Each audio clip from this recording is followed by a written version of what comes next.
Okay, I wanted to go a little bit more in depth.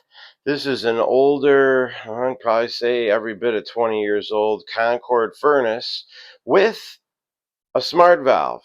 You can tell it's high efficiency right away by the PVC flues. Okay, here we are back at the, let me see here, did I do this right there or is this off? No, unbelievable. All right, and here we are with the cover off of the same furnace. I'm leaving the lighting low just so we can take a look here at this, the heartbeat, which of course the light turns. All right, here we are back at the same furnace with the doors off. And I shut the light off just for a second here so I can show you this indicator light on the smart valve itself. This is the Honeywell SmartValve. There's the number to it, SV. It'll always start with, or usually, SmartValve 952OH. There's a bunch of different ones, so don't just get any old one if you go ahead and determine that you need one. But that heartbeat indicates it's ready to receive a signal from the thermostat. It's not calling for heat. It's not doing anything. It's just sitting there. Okay, now they put these smart valves in a lot of furnaces, some 20 years back, a little longer, maybe for a good 10-year stretch, even longer, I'm sure. And I'm sure they've made a fortune on them. And what my peeve about them is, usually a gas valve in a furnace, if it's single stage, is just two wires that turn the gas on and off, and that's it. We still got a board down here, and that board is not installed properly, but it's in there. And they've basically taken half the board and put it in this gas valve. So it makes troubleshooting a little more difficult. Uh, it makes the valve very expensive now, and there's ways around this too. But now instead of the gas valve just being basically two wires on and off, it controls the vent motor. It controls the igniter inside here that glows and turns the system on. The flame sensor as well. And I'm sure there's something else. I do believe it's through the pressure switch circuit as well. Anyways, I do recommend that you go ahead and take your door off of your furnace at least once a year. As we approach 100% efficiency burning gas, which no furnace is, but as we approach it, the byproduct is water. And sometimes you can head off a big problem. Run the furnace for maybe 10-15 minutes, take the doors off, and look and see if you got any water down here. If you do, take a look around at connections, make sure they're not leaking. Sometimes this collector box in the back cracks. Another really good reason to change filters often too. You don't want the furnace to run hotter than it's designed to. All right, here we are back at the same furnace with the doors off. And I shut the light off just for a second here so I can show you this indicator light on the smart valve itself. This is the Honeywell SmartValve. There's the number to it, SV. It'll always start with, or usually, SmartValve 952OH. There's a bunch of different ones, so don't just get any old one if you go ahead and determine that you need one. But that heartbeat indicates it's ready to receive a signal from the thermostat. It's not calling for heat. It's not doing anything. It's just sitting there. Okay, and I'm going to be going over a couple of very simple things that you can check out. Let's say you had a bad storm, it was really windy the night before, and now the furnace doesn't run. If you open this up and you see this blinking a code, you might get lucky and be able to just reset that part right back there. What you would get in that instance, what what you would get in that instance is, looks like a 4 flash, limit or rollout switch open. And I've had a lot of this. I get a lot of calls when the days get windy like that, and sometimes I just tell people to reach in the furnace, and there's a little button right here you can press. Yeah, I just use a screwdriver a lot of times. You can get it right in there and push it on that button. Hopefully you can see that right there really good. There it is. There's a little button in between the two connection points for the wires. Okay, just to clarify a couple things, I noticed that I said sometimes these smart valves, they don't even have an indicator light. In those instances, diagnosing the problem can really be kind of tough for some guys. So, in that case, I'm going to have to make another video on that one. But hopefully yours does have that heartbeat, or have the indicator light. Just FYI. I also said too, the smart valve should control as well the limit circuit with that button up there, the rollout button, and then the high limit. Your high limit could trip too because your blower motor's bad. Sometimes when the blower motor starts up, you'll hear the damn thing whine and yell. I mean, not yell, but the thing will whine. It's on the side there, inside, back in there. You can kind of see it. Oh my God, this furnace is filthy. But, oh my God, look at that blower motor. Holy crap. That's from using cheap filters in the beginning of this thing's life. Wow, that's bad. Anyways, there's that little 5 amp fuse, and up close of that, noticed. And hold on, we're gonna watch it run for a second here and look inside. Okay, I turn the furnace on. First thing that happens, this vent motor starts up. It's whining right now because I've oiled this thing a million times, like 4 years ago, and it's still running. It's amazing. They don't care how loud it is. With the door closed and the covers on, it's not so bad. But then we'll look in here. See the glow happening? There's the glow. If everything's okay, we get a gas light. Pretty nifty. That's why that's there. So, after about, I don't know, 90 seconds or so, 60 seconds, this timer board activates the blower motor back here. We'll actually see the blower turn on.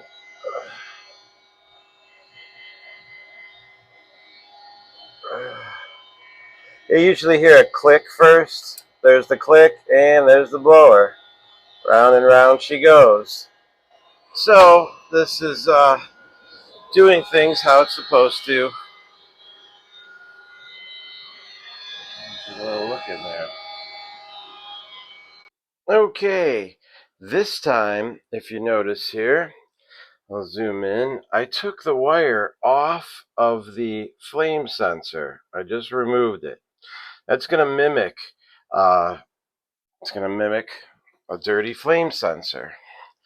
And you just go ahead and turn the heat up again. There's the thermostat. Here comes the call for heat. And then, if you notice here, I shut this off. We go, and we still have a heartbeat, so everything's okay. No codes or anything. What we're going to see with this is, we're going to see it ignite, and then she's just going to go out. Here comes the gas valve. It lights up. And it shuts right off. And now it did that because, well, we took the wire off, but it can't sense the last burner is lit. So it plays it safe. It turns the gas on for about 5 seconds, and then it doesn't get any sense from the rod, and it shuts things down because you don't want to just be pouring raw gas. Even though it's lit, the sensor's disconnected. And again, I'm doing that because I'm mimicking a dirty flame sensor. And it's going to try a few times before it locks out. Sometimes when a sensor's kind of dirty, maybe lose it there again. Sometimes when a sensor is just kind of dirty, we end up in a situation where it might have to start a couple times, kind of really heats up the rod, and then maybe the second or third time it catches and keeps running. But that's not good because, you know, the igniter is turning on way more than it needs to. Some furnaces do 3 times before they lock out. Other furnaces take 5 times before they lock out. Sometimes one failure will cause an error code. Oh, here we go again. We'll see what's happening. There's the gas again. Failed again. Looks like we're going to go here a few more times before it really does it. And again, this would be the same thing it would do with with a dirty flame sensor. Run and you'll say, why does the damn thing keep dropping out? See if it does light up again. We know it's going to light up. Let's just take a quick look over here and see if it says anything. Oh man, I can't even read that. Whatever. When she goes, she lit up again. And she fails. Oh, there it goes. Now she winds down, and we go into a code. What the hell's this? Oh, there we go. Let's see.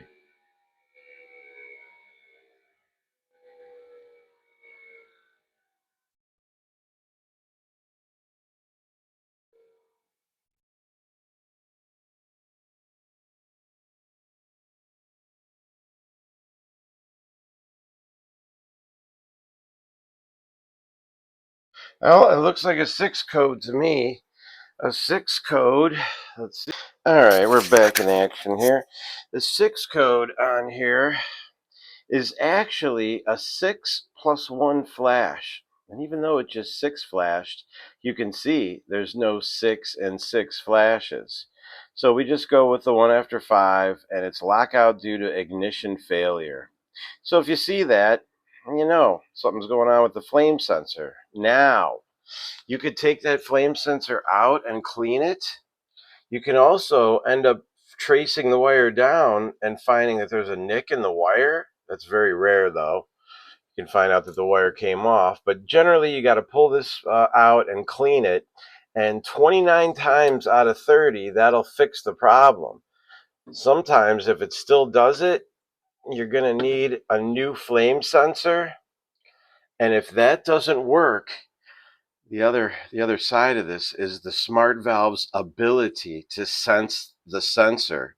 See, a flame sensor, when it heats up, it's made of 2 dissimilar metals that produce about 30 millivolts. Now, you know, there's 1,000 millivolts in 1 volt. So 30 millivolts is a very, very small voltage for the gas valve and the circuitry inside of it to sense. Sometimes these lose the ability to sense that. But again, it's rare. I would say that one's about same thing, 29 times out of 30.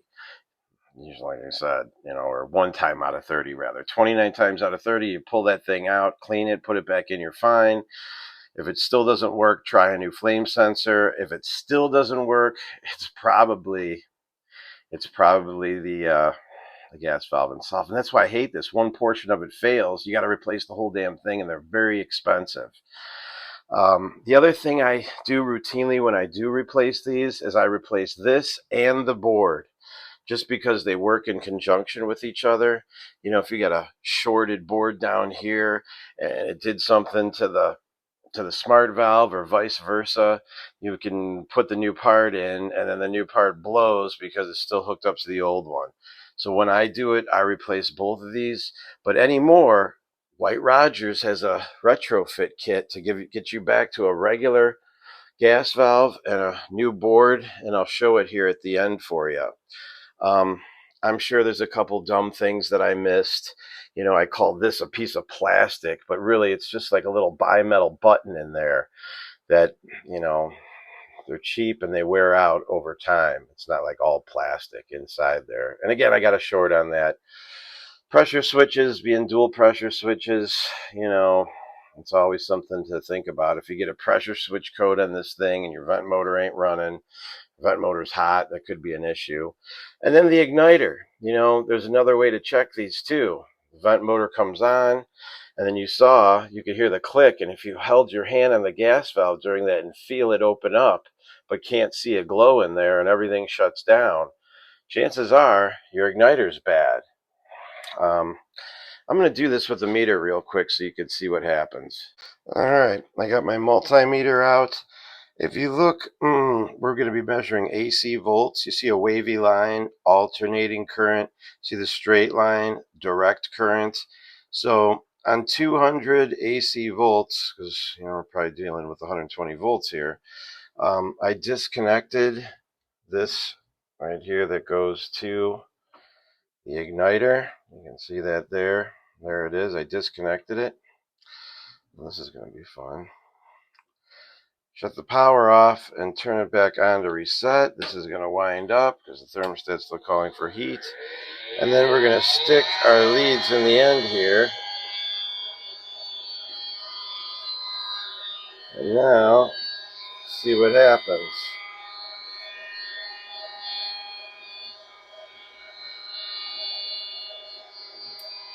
There's the click, and look, I got 120 volts. If you get that, there's the gas valve opened up. It's going to run for 5 seconds and shut down because, you know, I don't have it hooked up. And there it goes back to 0. So that's that. Let me shut this off and show you something else. Okay, this time we're going to check the vent motor. You would have turned it on or tried to call for heat. You get some type of pressure switch code up here, and the vent motor is not running. So we go ahead and turn the furnace back on. The thermostat's up already. That click you just heard was it sending 120 volts through this cord. And as you see there, oh, I'm not on there right. There it is. So we would have power going to the vent motor. If that's the case, and when we plug this in it doesn't run, we know this vent motor is bad. In our case, our vent motor is okay, and it's running. So there's a couple easy ones right there. One more thing I wanted to say was you can buy a cheap multimeter at Home Depot or Lowe's or Harbor Freight. I mean, you just spend $20, $30. They're that cheap. I mean, when you consider a service call alone is, you know, usually around $100 just for a guy to come there. Buying a meter, watching a couple videos, it's definitely worth it. Okay, remember now, if you have power at the plug when you take it apart there and measure for voltage for the igniter.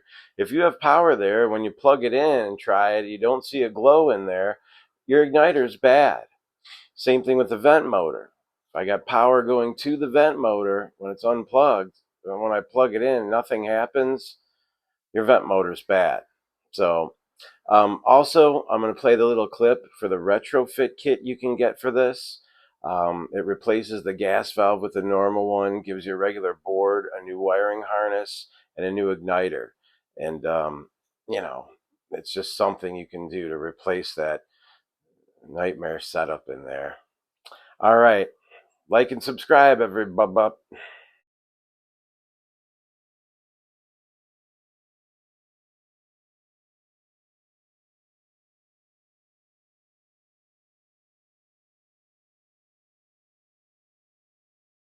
for Emerson's White Rogers 50i 56D905 Intelligent Valve Retrofit Kit for ICP and Lennox brand single-stage furnaces. The kit includes materials needed to replace or upgrade there you go. ICP and